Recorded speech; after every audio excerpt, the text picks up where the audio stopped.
No Saber Direito desta semana, a gente fala sobre mandados de segurança. Vamos saber mais sobre legitimidade, fato consumado, direito líquido e certo, prazo, período de suspensão, recursos e muito mais. As aulas são com o professor José Henrique Mouta.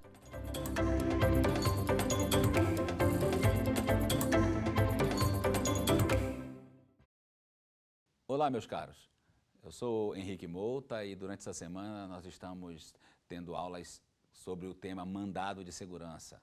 E nós vamos começar agora nosso terceiro encontro, nosso terceiro momento de reflexão sobre o mandado de segurança. Vale a pena a gente fazer uma retrospectiva. Nós já tivemos a primeira aula, que foi a localização do mandado de segurança na teoria geral do processo, a importância do mandado de segurança como um procedimento especial, as características do mandado de segurança como um instrumento para judicializar, para discutir a legalidade do procedimento normalmente adotado pelo Poder Executivo e outras tantas questões interessantes que trabalhamos na primeira aula. Na segunda aula, passamos a discutir os elementos principais, dois dos elementos principais do mandado de segurança. O terceiro vai ser analisado agora, nesta terceira aula. Quais são os dois elementos principais? Primeiro, o conceito de direito líquido e certo. E toda a análise, se é direito, se está ligada ao fato, se admite prova posterior, se só se admite prova pré-constituída, se eu posso ou não demonstrar no curso do processo, a questão ligada à decadência da impetração, a questão ligada à ultrapassagem do prazo de 120 dias para fins de mandado de segurança. Essa foi a primeira parte. E a segunda parte da aula passada, tema também importantíssimo, tratamos da autoridade coatora para fins de mandado de segurança. Quem é a autoridade coatora? Qual o papel da autoridade coatora? Por que a autoridade coatora é importante para a fixação de competência? E concluímos discutindo se é possível ou não alterar a autoridade coatora, mantendo o procedimento do mandado de segurança, sem, portanto, gerar a extinção do processo por defeito na indicação da autoridade coatora. Concluímos, inclusive, fazendo um paralelo entre o CPC, que é de 2015, com todas as características, com as normas fundamentais, com a busca pelo mérito propriamente dito, e a aplicação do CPC no âmbito do mandado de segurança. Quero crer que esse é um caminho muito importante para a doutrina e para a jurisprudência no diálogo legislação procedimental comum e o processo específico do mandado de segurança. Pois bem, vamos para a terceira aula. O que nós vamos tratar nessa terceira aula? Dividir a terceira aula em dois grandes temas também sobre o mandado de segurança. O primeiro, de respeito à legitimidade. Pergunta qual é? Quem pode impetrar mandado de segurança? Legitimidade ordinária, legitimidade extraordinária, substituição processual, impetração de mandado de segurança coletivo, tudo isso a gente vai discutir agora. E no segundo momento, vamos discutir um tema bem prático, que provoca o nosso judiciário a todo momento, que se refere à análise do chamado direito líquido e certo decorrente da irreversibilidade fática, mais comumente chamada de teoria do fato consumado. Quando ocorre a teoria do fato consumado? Quando é possível se discutir a teoria do fato consumado? Ela é admissível do ponto de vista prático, até qual momento, até que ocasião? Então esse é o nosso caminho na terceira aula. A gente analisando a previsão constitucional do mandado de segurança, já é um ponto de partida interessante para se analisar a legitimidade. Mas eu quero separar com vocês dois tipos de legitimidade. A legitimidade ordinária, originária e derivada, a legitimidade extraordinária, decorrente do mandado de segurança coletivo, muitas das vezes. Vamos lá? Pois bem, legitimidade ordinária. Características do mandado de segurança como ação constitucional. Impetrante. Quem é que pode impetrar mandado de segurança? Vamos pensar juntos. Pessoa física. Pessoa jurídica. Aquele que tem o seu direito líquido e certo já demonstrando que está sendo violado. Aquele que quer usar o mandado de segurança para evitar a violação do seu direito líquido e certo. Vamos pensar então em legitimidade ordinária. aquele que, em nome próprio, eu atuo, eu impetro, eu participei da licitação, eu participei do concurso, eu estou sofrendo o processo disciplinar. Legitimidade ordinária. Ele, em nome próprio, impetra mandado de segurança em direito próprio. Este mandado de segurança pode ser por ato omissivo, a próxima aula a gente vai falar do prazo, pode ser por ato comissivo, pode ser por ato repressivo, pode ser preventivo. Então, independente das variáveis, ação, omissão, repressivo ou preventivo, mandado de segurança em legitimidade ordinária se fala alguém que atua em nome próprio na defesa de interesse próprio. Claro que ele não se confunde com seu advogado. É evidente que aquele que não tem capacidade postulatória vai ter que judicializar via advogado. Inclusive é uma diferença bem interessante quando se fala do procedimento do mandado de segurança para o procedimento do habeas corpus, para o procedimento do juizado especial, até 20 salários mínimos, em que não é obrigatória a presença do advogado, tanto lá no habeas corpus, em que o impetrante pode ser aquele que não necessariamente tem inscrição na ordem dos advogados, bem como no juizado, a parte pode postular sozinha, até 20 salários mínimos. Aqui, apesar de ser uma ação constitucional, apesar de eu estar discutindo um ato administrativo, apesar de se falar em procedimento especial, é necessária a capacidade postulatória. Então, legitimado ordinário, José Francisco Manuel, que tem o seu direito líquido certo violado ou na iminência de ser violado, se for mandado de segurança preventivo, atuando em nome próprio, direito próprio, representado pelo seu advogado. Pode ser um que precisa de uma representação de direito civil, não há problema nenhum. Pode ser um menor de idade, pode ser um incapaz do ponto de vista de idade, né? Pode ser um menor de 8 anos, ele vai ter dupla representação. A representação material, representado pelo seu pai, representado pela sua mãe, e a representação processual, representado pelo seu advogado. Mas o impetrante é parte legítima.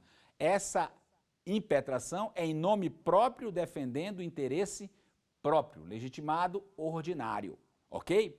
Interessante notar, quando se fala de legitimidade ordinária, é interessante notar duas coisas que andou muito bem a Lei 12.016.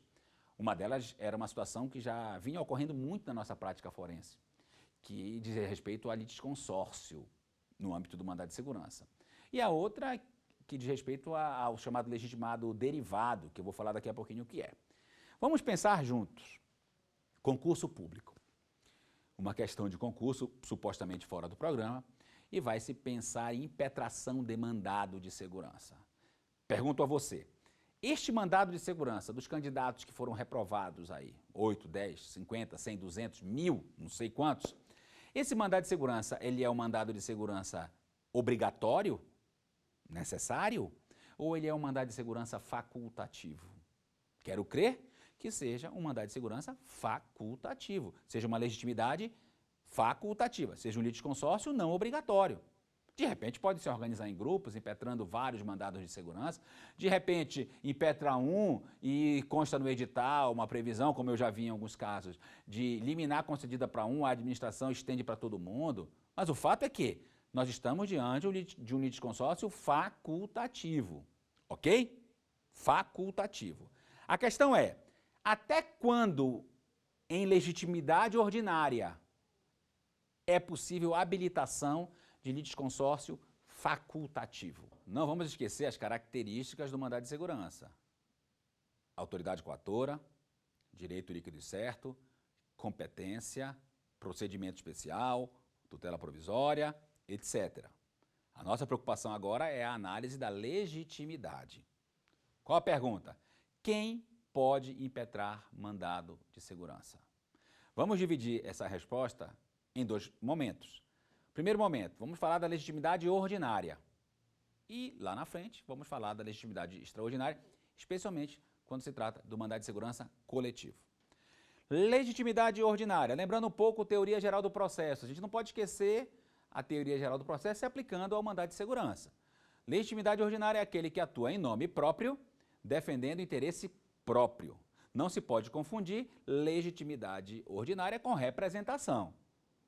Representação, pressuposto processual. Legitimidade extraordinária, vai aí na discussão se existem ou não as condições da ação, pós-CPC de 15. Legitimidade ordinária, ou a condição da ação, quero crer que seja ainda, ou vai estar dentro de uma discussão de pressuposto processual. Enfim, legitimidade ordinária, ou legitimado ordinário é aquele que atua em nome próprio, sou eu que participei do concurso, sou eu que estou sofrendo processo disciplinar, sou eu que tenho a empresa que foi inabilitada na licitação. Atuando em nome próprio, na defesa de interesse próprio. Legitimidade ordinária pura é esta, tradicional é esta. Não podemos confundir com a representação que este impetrante deverá ter na prática. Se for menor de idade, ele é representado duplamente. Pode impetrar mandado de segurança um menor de idade, um menor absolutamente incapaz? Pode. Se o direito líquido e certo foi dele violado, por exemplo, na área de saúde, um mandado de segurança, contrato do poder público envolvendo saúde, medicamento, etc. Eu não sei nem se cabe mandado de segurança para fins de direito líquido e certo. Mas vamos imaginar que ele consiga a demonstração do direito líquido e certo. Ele é parte, atua em nome próprio, defendendo o direito próprio. Agora, ele não pode atuar sozinho. Ele vai precisar da representação material, a representação civil, pelo pai, pela mãe, e representação pelo advogado. A propósito, nota de rodapé no seu estudo. Não podemos confundir o papel do advogado no mandado de segurança com, por exemplo, o advogado no habeas corpus, ou o advogado no juizado especial, ou o advogado no âmbito da Justiça do Trabalho. Nesses procedimentos, habeas corpus, Justiça do Trabalho e juizado especial até 40 salários, até 20 salários, melhor dizendo, você pode atuar sem advogado, o juiz postulante, etc. Aqui, ao contrário, inclusive, do habeas corpus, que são procedimentos muito próximos, aqui eu preciso do advogado. Então, o advogado, ele é representante da parte com procuração, ou caso da Defensoria Pública, ou o advogado particular, idem. Nós estamos diante de uma representação. O advogado não é parte, ele atua em nome da parte, defendendo o interesse da parte. O menor, sendo incapaz, ele é duplamente representado pelo representante material, pai, que atua em nome do menor na defesa do interesse do menor, e o representante processual também. Então, legitimado ordinário é aquele que tem um dos 4 níveis, o seu direito líquido e certo já violado, na iminência de ser violado, que vai gerar um mandado de segurança repressivo, um mandado de segurança preventivo, se o ato não for praticado. 4 universos cabíveis no âmbito do mandado de segurança: repressivo, preventivo, mandado de segurança por ato comissivo, mandado de segurança por ato omissivo. Isso a gente vai aprofundar nas nossas últimas aulas. De toda sorte, legitimado ordinário é aquele que tem o seu direito líquido e certo violado e atua em nome próprio na defesa do interesse próprio. 2 consequências que são importantes quando se fala em legitimidade ordinária. A primeira legitimidade ordinária é quando se trata de ato jurídico derivado, que é o artigo 3º do Código, ou melhor, da lei do mandado de segurança. E a segunda hipótese, quando se está diante de litisconsórcio ativo. Vamos começar por essa hipótese, porque acredito que andou muito bem o nosso legislador de 2019, de 2009, melhor dizendo, a lei do MS, quando limitou a habilitação do litisconsórcio facultativo ativo até a fase inicial do mandado de segurança. Vamos lá? Então, vamos primeiro pensar na hipótese concreta. Caso concreto, concurso público, muito comum isso acontecer na prática. Concurso público, eu discuto um eventual ato administrativo de colocar uma questão fora do programa. Então, esse é o meu objeto do mandado de segurança. Alguns editais de concurso prevêem ali, concedido uma tutela antecipada, concedido uma medida judicial para um candidato, a administração estende a liminar para todos que estão na mesma situação jurídica. Isso é uma questão administrativa bem interessante. Mas vamos pensar aqui do ponto de vista processual, do ponto de vista de legitimidade ativa facultativa. Aliás, já estou respondendo, eu iria fazer a pergunta: que legitimidade é essa entre todos os candidatos do concurso que ficaram por aquela questão? A legitimidade é facultativa ou a legitimidade é necessária? Se quiser aprofundar a discussão de legitimidade facultativa ou legitimidade necessária, litisconsórcio facultativo ou litisconsórcio necessário, vale a pena dar uma lida aí no capítulo do Código Civil, do Código de Processo Civil, que tratam dos aspectos ligados à legitimidade obrigatória, logo, litisconsórcio necessário, legitimidade facultativa, logo, litisconsórcio facultativo. No meu modo de pensar, nós estamos diante de um litisconsórcio facultativo. Ah, são 10 candidatos. Ótimo, eles podem impetrar conjuntamente, eles podem impetrar separadamente, mas eu tenho que pensar no momento. Isso foi muito bem enfrentado pela nossa lei e isso costumeiramente ocorre no judiciário e o sistema agora proíbe expressamente. A lei antiga do MS de 51 não enfrentava essa hipótese. Então, qual foi a hipótese? Uma questão que supostamente está fora do programa. Francisco, Manuel e Joaquim se unem e impetram um mandado de segurança, litisconsórcio, ativo, facultativo, unitário, porque querem anular a mesma questão. Unitário, tranquilo, beleza. Mas foram 3 impetrantes. Vamos imaginar que eles consigam uma tutela provisória liminar no âmbito deste procedimento mandamental. Eles conseguem a liminar para permanecer no concurso.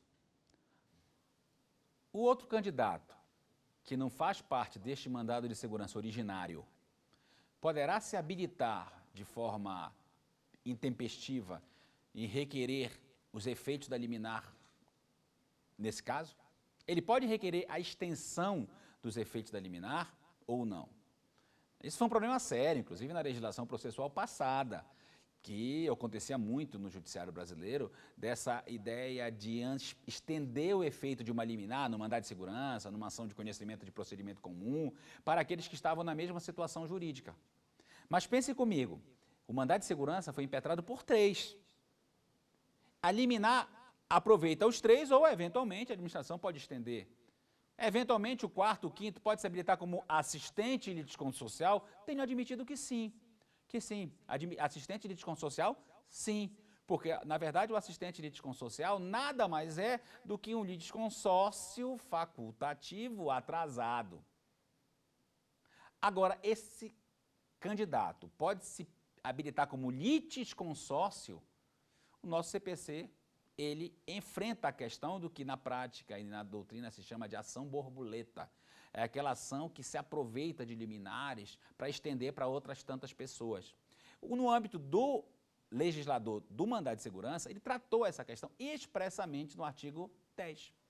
E mais especificamente no artigo 10, parágrafo 2º, trazendo informações de que até o despacho que apreciar a petição inicial do mandado de segurança é admitida a habilitação ulterior de candidatos aprovados nesse concurso público. Então, José, Manuel e Francisco impetraram, foi distribuído para a 3ª vara de uma determinada comarca. Até o despacho da inicial é possível a habilitação de litisconsórcio facultativo ulterior. Após o despacho, não, exatamente para evitar o aproveito de liminar, o aproveitamento de liminar.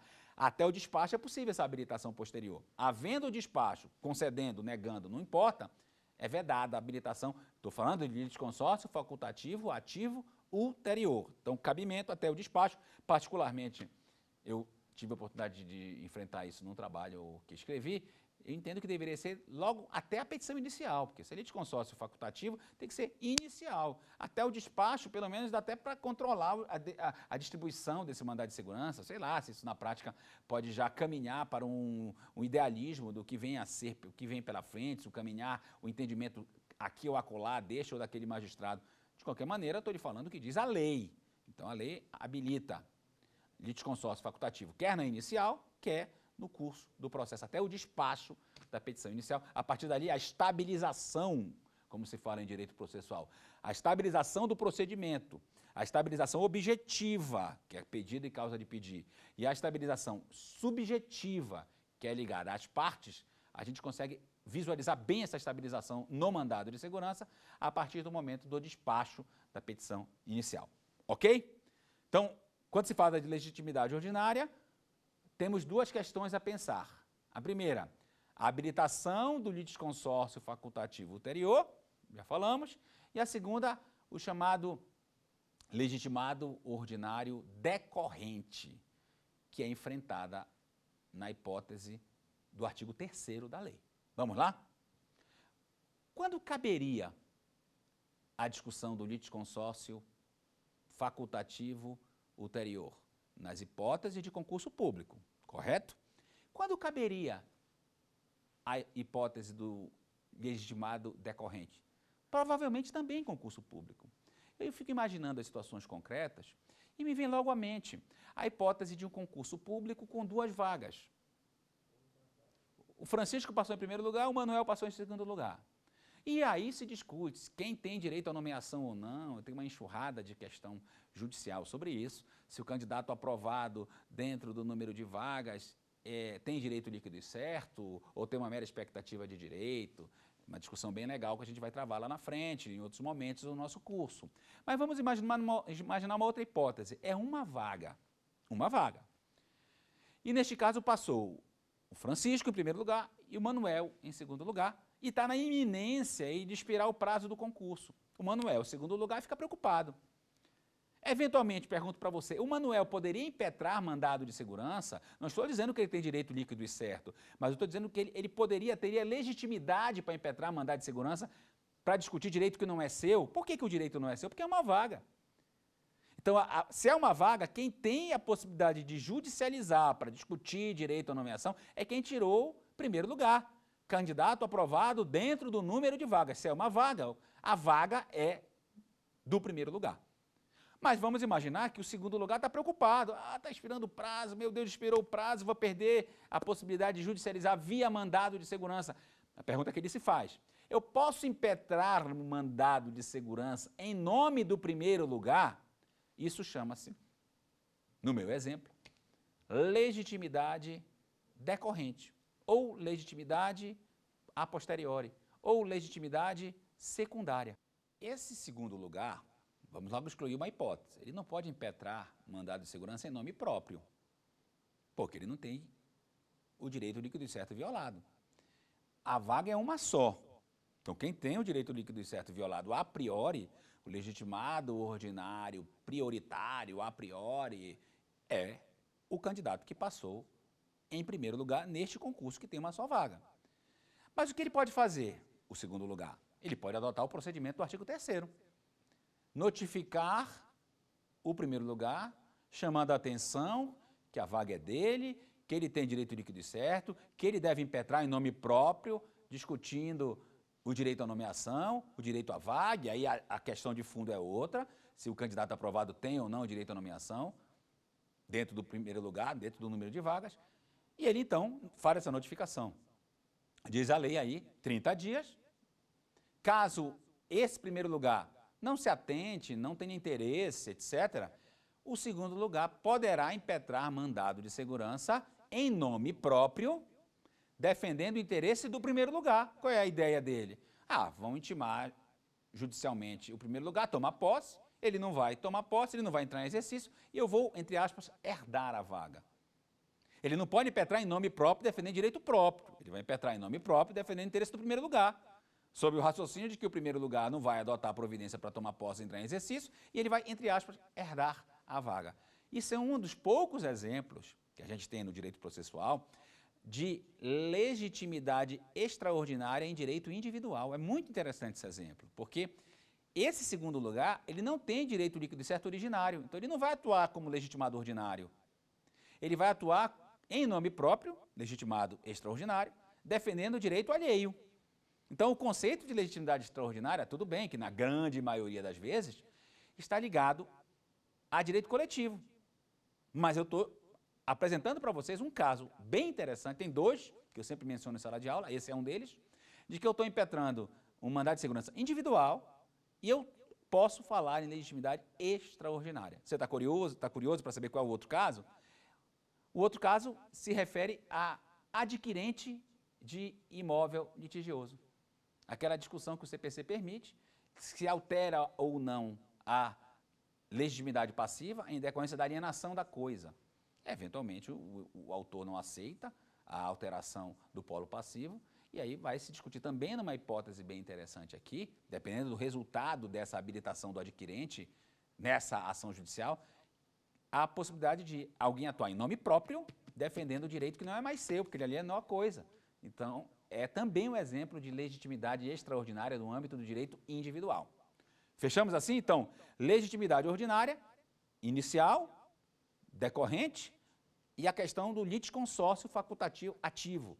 e a tentativa de vedação de extensão de liminares no âmbito do mandado de segurança. Na nossa próxima aula a gente vai falar um pouquinho de liminar, de suspensão de liminar. As aulas posteriores, as duas últimas, são bem interessantes nos aspectos práticos de liminar, suspensão de liminar, aspectos recursais do mandado de segurança. Então, desde já faço a propaganda e já convido você a assistir às nossas próximas duas aulas. Então, legitimidade ordinária, fechamos. Legitimidade extraordinária. Artigo 3º fala de uma situação bem específica da legitimidade extraordinária no direito individual. Mas isso ocorre em uma situação bem específica, que é no caso de concurso público, uma vaga, como eu mencionei para vocês. O mais comum é a gente trabalhar mandado de segurança, legitimidade extraordinária no âmbito do direito transindividual. E aqui, eu sempre gosto de falar isso, eu não posso pensar apenas no mandado de segurança. Eu tenho que pensar num sistema coletivo, um sistema de transindividualidade, que gira em torno da ação civil pública, da ação popular, do mandado de segurança coletivo, das ações de consumo, do Código do Consumidor. Então, vem o mandado de segurança se encaixar aí nessa teoria geral do processo transindividual, não fala apenas coletivo, porque eventualmente você pode falar em difuso também, aqui não, mas na ação civil pública sim, na popular sim, enfim. A questão é teoria geral das ações coletivas. E nessa teoria geral das ações coletivas, ganha importância o mandado de segurança. E é muito comum na prática mandados de segurança impetrados por partido político, impetrados por sindicato, impetrados por associação. Claro que a associação vai trabalhar também os dois aspectos que se trabalha na ação civil pública. A questão ligada aos fins e a questão de 1 ano de fundação. Então, no âmbito do mandado de segurança, a tratativa da hipótese do litisconsórcio é tratada no artigo 10, lá do litisconsórcio individual, e no âmbito do processo coletivo, que não é litisconsórcio, nós estamos trabalhando o artigo 21. Tentou aí o nosso legislador de 2009 enfrentar toda a conceituação do mandado de segurança coletivo no artigo 21. Chama atenção para uma leitura cautelosa, partido político, representação no Congresso, sindicatos, associações constituídas em 1 ano, a questão da discussão da aderência do objeto em relação ao tratamento que é dado no mandado de segurança coletivo. Isso é muito interessante. Isso vai gerar lá na frente a discussão do cumprimento de sentença. Se eu posso cumprir a sentença no âmbito coletivo, sindicatos, dos servidores públicos, impetrou o mandado de segurança para todos os servidores e conseguiu uma discussão de violação a direito líquido e certo coletivo, e a sentença garantiu o direito coletivo.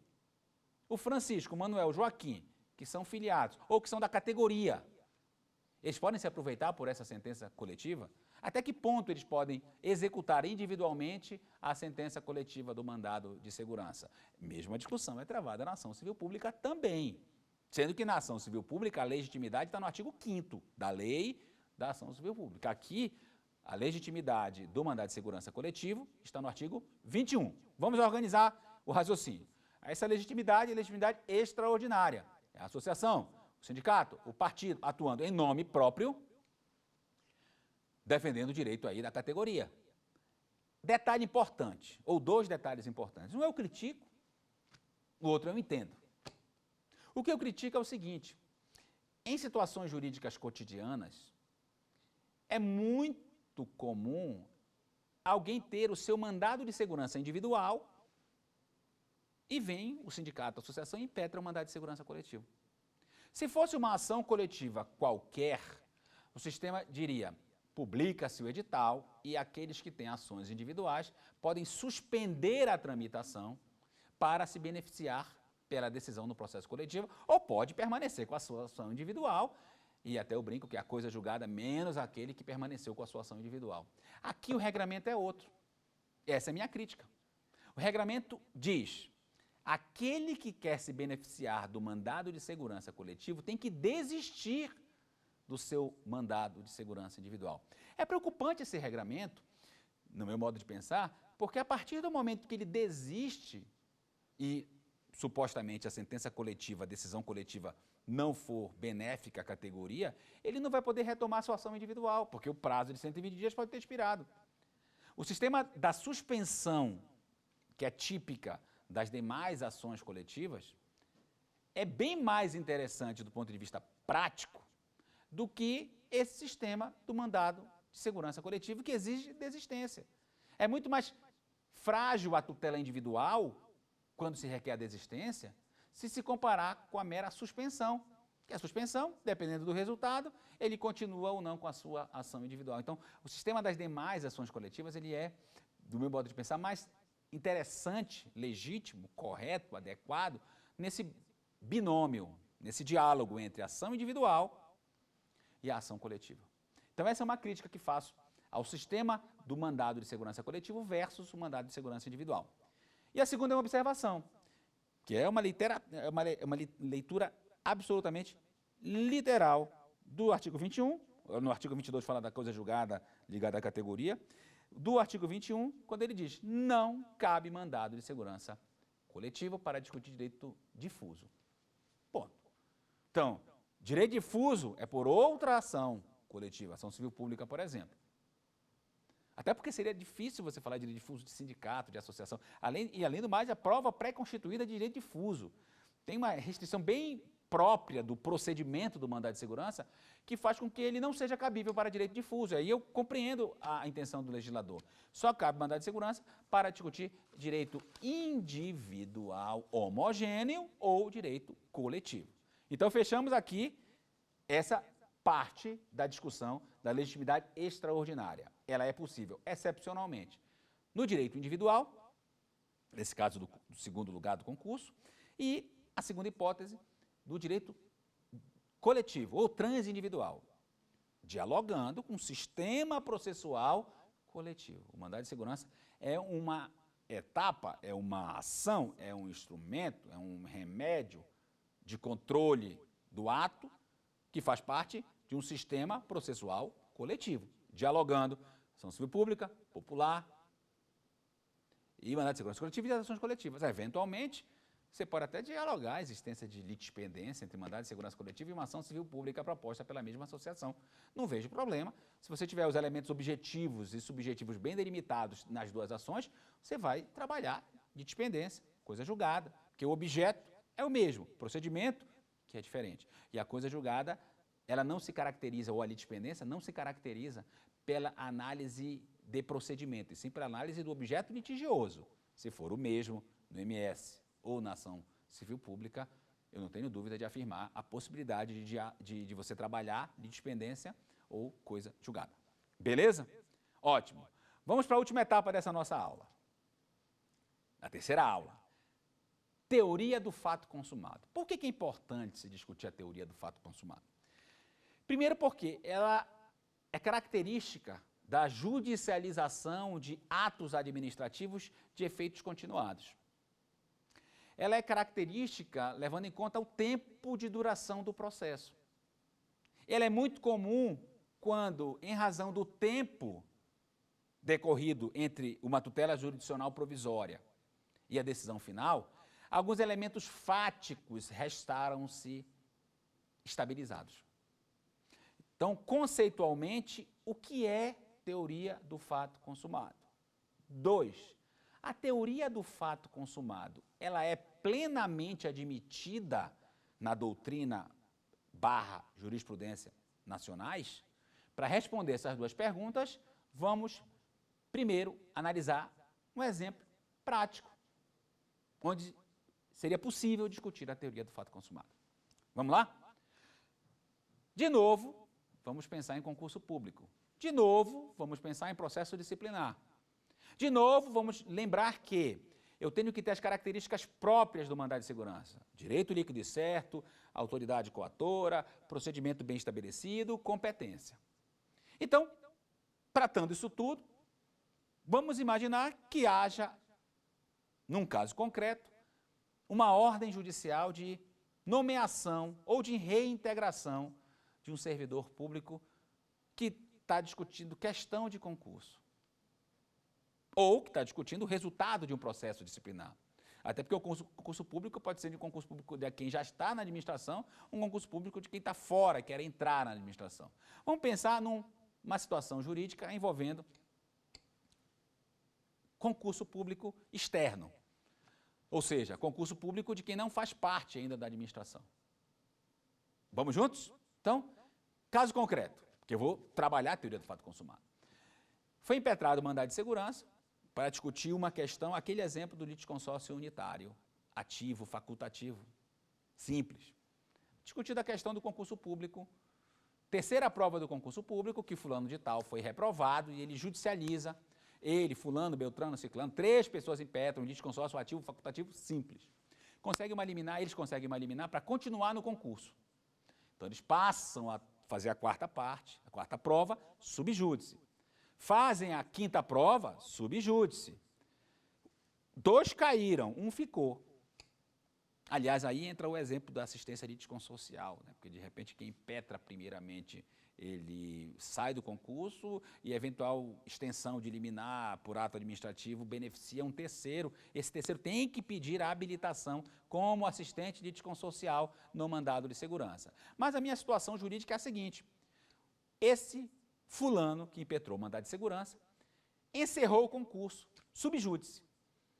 Ele tem direito à nomeação imediata, subjúdice, ou ele tem apenas o direito à reserva de vaga, e aí essa reserva fica assegurada a vaga dele até que se resolva o mérito deste mandado de segurança. A gente não tem como responder isso objetivamente, levando em conta que isso é muito complexo do ponto de vista prático. Se candidato aprovado, subjúdice, tem direito à reserva ou à nomeação imediata.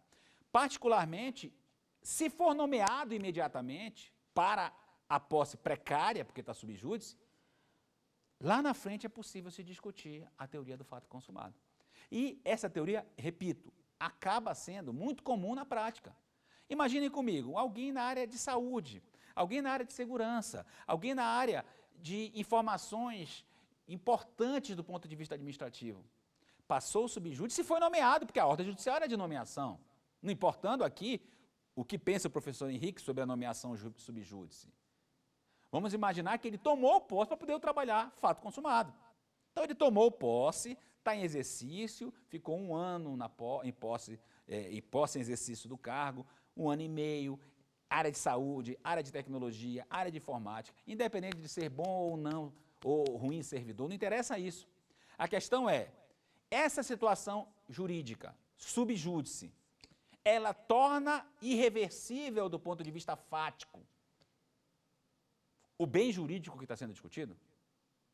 Será que eu vou ter que conceder a segurança, não por uma questão jurídica, mas pela irreversibilidade fática? Será que ele vai continuar exercendo porque ele passou o subjúdice? Muitas vezes a administração pública reconhece que a questão está errada, e tudo bem, é outro aspecto. Vamos imaginar que a situação venha a ocorrer nesse aspecto. Está se discutindo a legalidade ou ilegalidade da questão, ele fez a 4ª prova subjúdice, fez a 5ª subjúdice, foi aprovado subjúdice, tem que ser nomeado ou reserva vaga? Eu costumo dizer que a reserva de vaga, apesar de desconfortável para o impetrante, é a melhor forma para se evitar fato consumado. Que bem ou mal o fato consumado vai discutir direito de terceiros, que foram aprovados depois, sem júdice, sem subjúdice, nada, como eu gosto de falar, sem sub nem sem júdice, quer dizer, alguém que passou puro no concurso, com todas as etapas, mas fica numa posição posterior. Então, reservar vagas, do ponto de vista da teoria do direito, administrativo, da legalidade do procedimento, parece-me mais razoável, eu não estou afirmando que isso tem que fazer, porque depende do caso concreto, do que nomeá-lo subjúdice. Por quê? Ao nomeá-lo subjúdice, será que ele pode ser exonerado porque perdeu o mandado de segurança? Pode, em caso de denegação da segurança, ou seja, a questão está legítima, está dentro do concurso, dentro do edital do concurso, a questão não viola direito de ninguém, a questão é legal, perfeita, o juiz então denega a segurança, revoga a liminar, eu vou retirá-lo do concurso público, ou se aplica a teoria do fato consumado? É aí que entra a teoria do fato consumado. Repito, ela é muito trabalhada em direito administrativo, ela é muito trabalhada do aspecto prático também. Eu costumo dizer que são duas teorias muito importantes de direito administrativo que desagam aqui no procedimento do mandado de segurança. A primeira, a teoria da encampação. Anote, teoria da encampação. Tem a ver com a aula passada, quando a autoridade maior encampa o ato praticado pela autoridade menor, então ela passa a ser legítima, convalida um ato administrativo, convalida uma competência, a teoria da encampação. E a segunda é a teoria do fato consumado, que nada mais é do que um diálogo dos efeitos jurídicos concretos, irreversíveis, para convalidar uma situação jurídica precária. Por que precária? Porque no meu exemplo, ele foi nomeado sub júdice. Eu posso mantê-lo simplesmente porque ele já está no cargo público, ou, se denegar a segurança, ele tem que ser exonerado. Decisões dos dois lados. Decisões mantendo, especialmente numa evolução jurisprudencial, né? Numa evolução jurisprudencial nós vemos, daqui a pouco eu vou falar de um RE com repercussão geral do Supremo Tribunal Federal, que tentou, pelo menos, colocar a última pá de cal nessa discussão. Então nós tínhamos aí numa evolução jurisprudencial decisões para todos os lados. Decisões dizendo que se aplicava a teoria do fato consumado, porque era irreversível, ele era um bom servidor público, o prejuízo maior para a administração pública é retirá-lo do serviço público do que mantê-lo. Também é um diálogo interessante do que é mais importante para a administração pública, retirá-lo do serviço público e perder todo o investimento em saúde, em segurança que foi feito nesse servidor, ou mantê-lo no serviço público, mesmo na origem ter sido uma nomeação precária. Essa é toda a sistemática do diálogo da teoria do fato consumado. Uma coisa é certa, ele denegou a segurança. Uma coisa é certa, não há direito líquido e certo. Será que eu posso convalidar um elemento fático para mantê-lo no cargo público? Particularmente, a opinião do professor Henrique, eu acho que não. Particularmente, o melhor dos mundos é reservar a vaga. Se for nomeado subjúdice, vai se discutir muita coisa, os atos jurídicos que ele praticou, os atos administrativos que ele praticou. Imagina, juiz subjúdice, promotor subjúdice, procurador subjúdice, advogado subjúdice, médico subjúdice, que são situações jurídicas de concurso público. Em todas essas situações em que você tentar tratar a teoria do fato consumado, você vai ter que gravitar dentro dos princípios constitucionais. Senão você não encontra uma resposta adequada. Permanece? Não permanece. Ah, mas ele é um bom juiz, ele é um bom promotor, ele é um bom advogado, ele é um bom médico, ele é um bom profissional da área de saúde, ele é um bom profissional da área de segurança pública, ele é um bom delegado, ele é um bom policial militar, ele é um bom policial federal. Enfim, são discussões importantíssimas. Eu costumo dizer para os meus alunos que o cerne do mandado de segurança é o diálogo com a Constituição. E aí, vai depender do caso concreto. Não quero me posicionar do ponto de vista final com vocês, mas eu quero lembrá-los apenas que o Supremo tentou enfrentar essa questão. Enfrentou essa questão no tema 476, lembrem, repercussão geral, precedente obrigatório, lá pelo artigo 927 do CPC. Então, no RE com repercussão geral 608.482, o tema de repercussão geral 476, o Supremo Tribunal Federal enfrentou essa questão, concluindo que não é aplicável a teoria do fato consumado para candidato aprovado sub júdice. Como você vai dialogar essa repercussão geral, esse tema 476 com o seu caso concreto, a história é outra. Como você vai ponderar os princípios constitucionais com a teoria do fato consumado, é um trabalho prático muito importante. Eu tenho alguns trabalhos sobre a teoria do fato consumado, além do meu livro do Mandado de Segurança, e aconselho, se você tiver tempo, a procurar no Empório do Direito, a coluna Advocacia Pública e outros temas, ou no academia.edu, procurando lá pelo professor Henrique Mouta. Lá tem alguns textos onde eu transito em várias situações jurídicas envolvendo a teoria do fato consumado e lhe convido a essa reflexão de um dos grandes temas do mandado de segurança. Se eu falar que o mandado de segurança tem um pódio de primeiro, segundo e terceiro, eu posso chegar à conclusão de que a teoria do fato consumado, em termos de importância no procedimento do mandado de segurança, sobe no pódio. Ok, meus amigos? E assim a gente encerra esta terceira aula. em que nós discutimos aspectos importantíssimos e que vão continuar sendo dialogados nas outras 2 aulas, em que a gente vai falar de prazo, de recursos, de pedido de suspensão, de liminares. A teoria do fato consumado, por exemplo, advém de uma tutela provisória liminar, normalmente.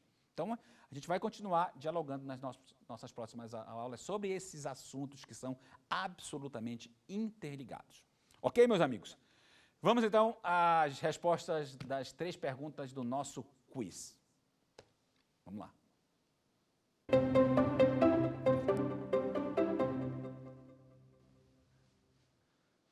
Primeira pergunta. O legitimado ativo no mandado de segurança é quem? Defende ato pessoal, legitimidade ordinária. Alguém em nome próprio defende interesse próprio. Gostei dessa A. Vamos lá. B.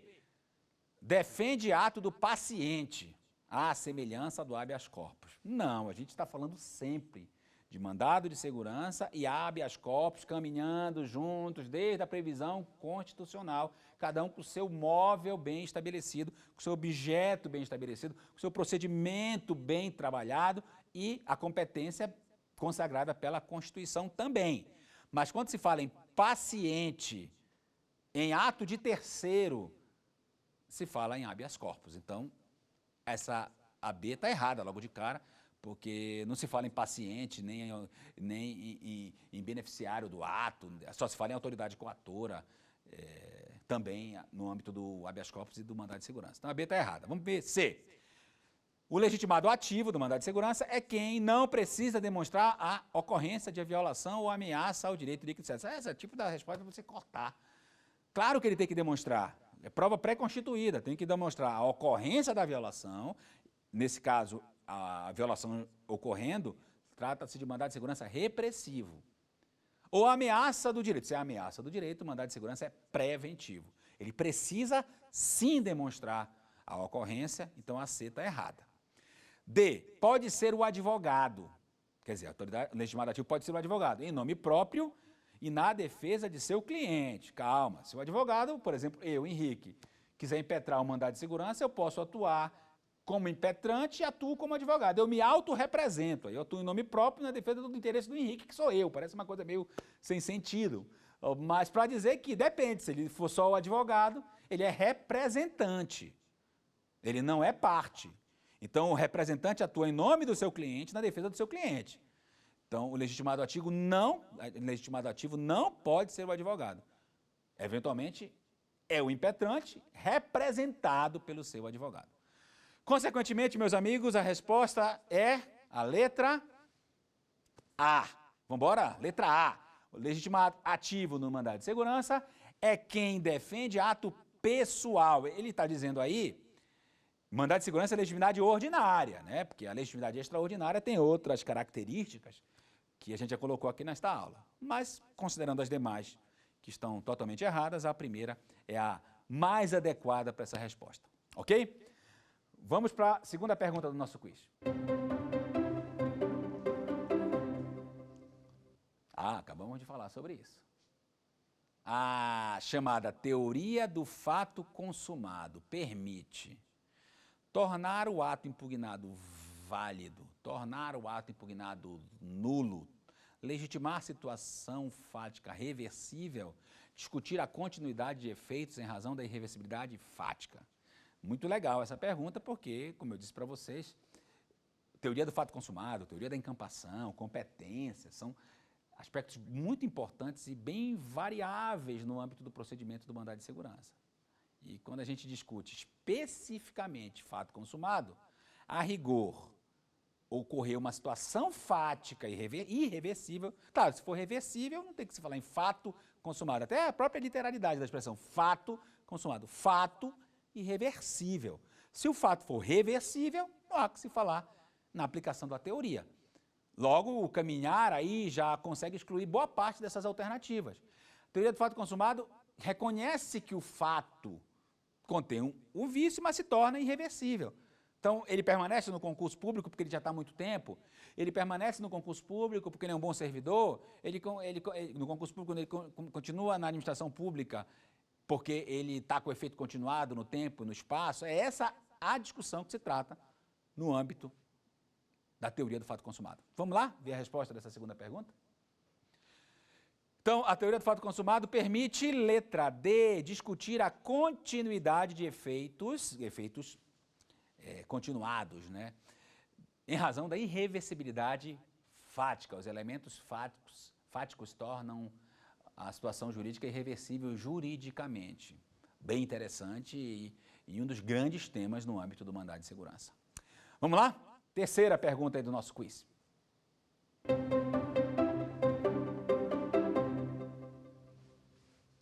Segundo o Supremo Tribunal Federal, letra A, é aplicável a teoria do fato consumado para a manutenção em cargo público de candidato não aprovado em concurso. Letra B, é inaplicável a teoria do fato consumado para a manutenção em cargo público de candidato não aprovado em concurso. Letra C, a desistência é livre no mandado de segurança em todas as hipóteses. D, praticado o ato por autoridade, no exercício de competência delegada, contra ela não cabe o mandado de segurança. Vamos logo falar da C e da D, para excluí-las, e aí a gente fica só entre A e a B, tá bom? Vamos lá. Primeira coisa, falamos isso na aula passada. A autoridade coatora no mandado de segurança é autoridade tipicamente pública. Em regra do Poder Executivo, mas é admissível, em alguns casos bem específicos, autoridade coatora do Poder Legislativo, ato legislativo típico de efeito concreto, para não confundir com ação de controle, e também do Poder Judiciário, a gente vai falar na próxima aula, e na quarta e na quinta, mandado de segurança e contrato judicial. Ótimo. Mas é cabível, sim, mandado de segurança contra agente privado, desde que exerça a competência delegada de função pública. Reitor de instituição privada de ensino, hospital particular, todas as vezes que se fala em instituição privada com delegação de atuação pública, é possível se discutir neste aspecto, quer dizer, ela é privada para todos os aspectos, mas para fins de mandado de segurança, ela é considerada agente por delegação. E o Supremo tem uma súmula permitindo isso, que é a súmula 510. E vai o recado, é a leitura dessa súmula. A outra hipótese é livre a desistência. Realmente, inclusive, os precedentes judiciais, eles falam em desistência após a decisão de mérito, desistência de recurso. Apesar de, particularmente, eu não ser muito simpático à ideia de você desistir do mandado de segurança após a denegação da segurança, porque aí você está trocando uma decisão de mérito contrária a uma extinção sem mérito, porque a desistência iria gerar extinção sem mérito. Mas o Supremo vem enfrentando algumas hipóteses de desistência envolvendo o controle de boa-fé. Ele está desistindo porque ele sabe que os precedentes são contrários, ele está desistindo, é bem interessante, se você pesquisar na jurisprudência do STF, é bem interessante você perceber alguns mandados de segurança impetrados contra ato do CNJ. E, seguidas vezes, eu lembro agora algumas decisões aqui da ministra Rosa Weber, do ministro Luiz Fux também, e outros, todos os ministros, na verdade, ou quase todos os ministros, sempre trabalham a ideia de que a desistência é livre, realmente, mas há a necessidade de você analisar a boa-fé.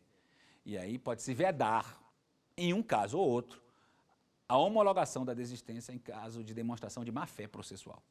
Então, a gente pode excluir as duas últimas indagações desse terceiro momento do nosso quiz. Vamos voltar para ele. Então, a gente pode excluir o 3, o C, realmente, em quase todas, em vez de todas, tivessem quase todas as hipóteses, a resposta era certa. E, particularmente, acho que depois da denegação da segurança deveria se vedar essa desistência, mas a jurisprudência admite, mesmo após a denegação da decisão da segurança, né? A desistência seria livre.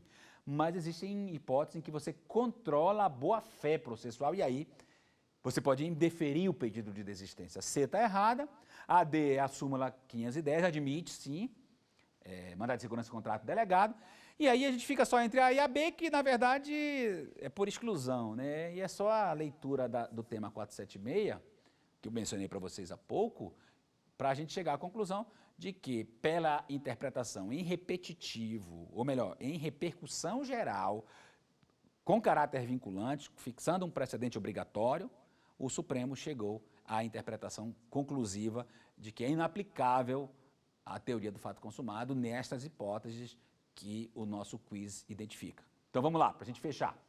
A resposta correta da terceira pergunta é a letra B.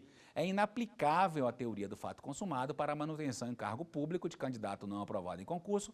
Lembre que a indagação aí, o texto da pergunta fala segundo o Supremo. Então a gente tem aí nesse caso, na letra D, uma súmula. Na letra B de bola, nós temos um RE com repercussão geral, que já derruba a letra A, e a letra C é uma discussão da evolução da jurisprudência do STJ no que respeita ao controle de boa-fé daquele que desiste em mandado de segurança. Se você tiver curiosidade, visita o site Empório do Direito, coluna Advocacia Pública e outros temas, e a gente teve a oportunidade de já escrever sobre isso também, o controle da boa-fé no pedido de desistência no mandado de segurança, ok? Bom, e assim a gente vai concluindo a nossa terceira aula. Lembrando que a preocupação desta terceira aula girou em torno de dois temas maiores. Tema 1, legitimidade, onde a gente falou da legitimidade ordinária, onde a gente falou da habilitação de litisconsortes ativos no curso do processo, onde a gente trabalhou o tema da possibilidade de impetração de mandado de segurança por aquele que tem violado o direito líquido e certo, o originário, e o delegado, ou o mandado de segurança decorrente, lá do artigo 3º.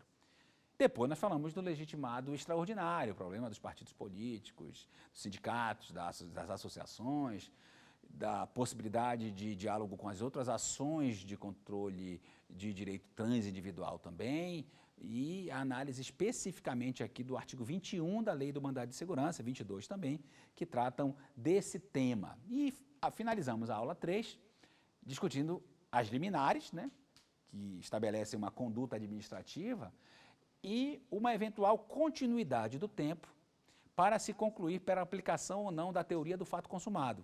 O que é a teoria do fato consumado?